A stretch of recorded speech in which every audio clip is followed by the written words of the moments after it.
எப்பொழுதும் கண்ணர் பயம் கண்ணர் வந்து உன்னை அடித்தால் கலங்கிடுவாய் கண்மணியே யமுனா நதி கரையில்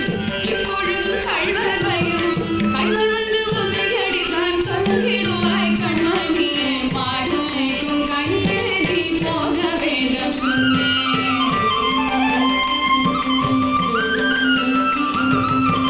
கள்வனுக்கும் கள்ளருண்டோ கண்டதுண்டோ சொல்லும் அம்மா கள்வருக்கும் கள்வனுண்டோ கண்டதுண்டோ சொல்லும் அம்மா கள்வர் வந்து என்னை அடித்தால் கண்ணர் துண்டம் செய்திடுவேன் கள்வர் வந்து என்னை அடித்தால் கண்ணர் துண்டம் செய்திடுவேன் போக வேண்டும் தாயே தடை சொல்லாதே நீயே போக வேண்டும் தாயே